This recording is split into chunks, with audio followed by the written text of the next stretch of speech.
Welcome to the Business Buyer Diaries. My name is Nathan Platter. I'm a full-time employee, and I bought a business. I did everything right, from finding the deal, handling all the due diligence on 63 opportunities, and ultimately bought a profitable gym.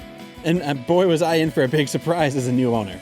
I chronicled everything in real time, including the biggest wins to the stressful nights at 2 a.m. I'm sharing my journey without sugarcoating anything, so you don't make the same mistakes that I did. Here's today's episode.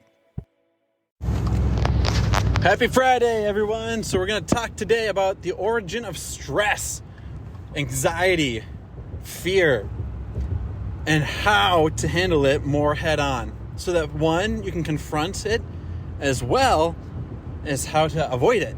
So that there's less of it coming at you. And when it does come at you, you're able to handle it better. And I'm preaching to myself on this one. I'm learning on my self-talk, learning how to handle my thoughts, how to control what I can control, and to not panic about the things that I just can't get a grip on. So let's talk about stress. The things that we are stressed about are always negative things. Sometimes we stress about things that are positive, like we're stressed about an athletic game.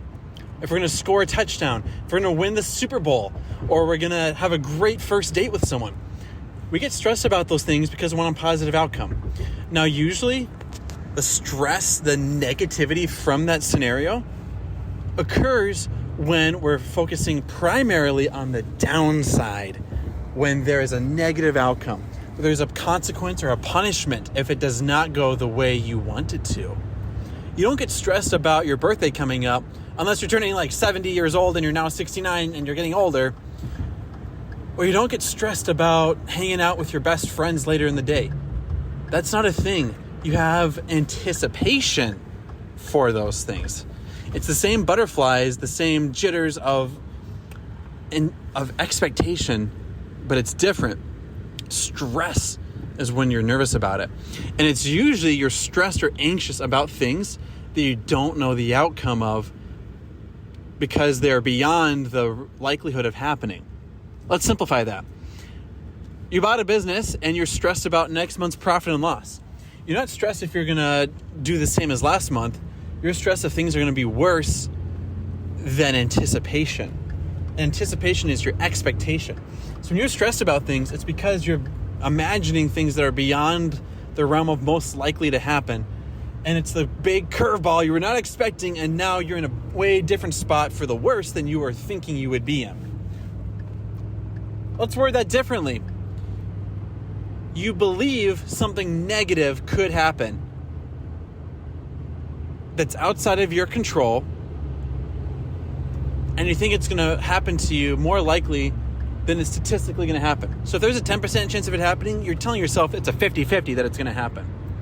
So first and foremost, to fight the number of stressors or anxiety-driven factors coming in, put things into reality.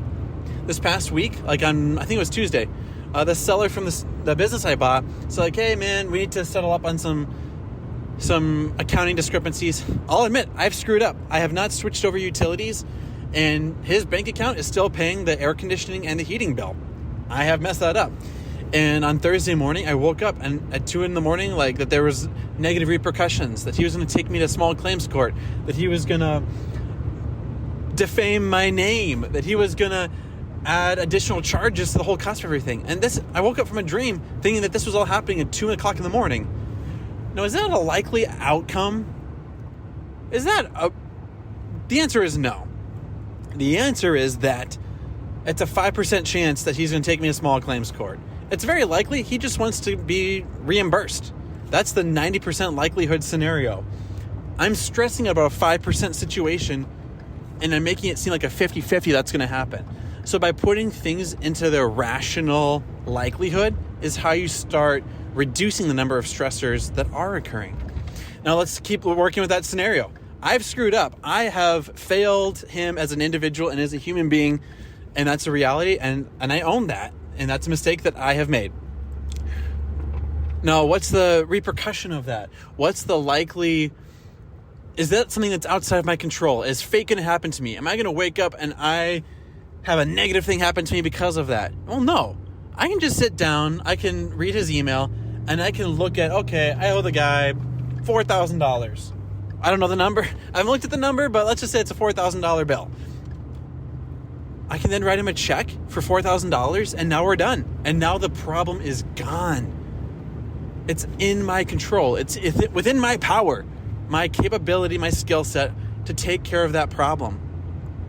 If I can only get my hands on $1,000, and I owe him $4,000, then this is something that is a realistic problem, and I don't have a tactical solution today. So that could be something to stress on.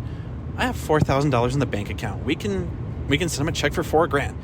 So the likelihood this is a problem, it's 100%. Likelihood it's going to be a massive problem, 5%. The possibility of me taking care of it today, very doable. I just need to send him a bill pay and we're good. Like that's the end of it. So do I need to be stressed about this situation? No, not at all. Another scenario that we'll just do on a side story. I invested $30,000 with a guy years ago. Long story short, when it came time for him to owe me the money back, $37,000, he was dragging his feet. He was blowing me off. He was ignoring me. It took a year for me to finally get reimbursed, pay lawyer fees, and finally things came out. The guy owed me $36,000. I have a picture of him saying, yeah, I owe you $36,000. And he dragged his feet for a year. And this guy was a dirtbag. This is totally different life, totally different deal, totally different people at play. But was he stressed about paying me back? No, not at all. He knew that it was not a today problem. He knew that it was a thing that he could kick it out for a while.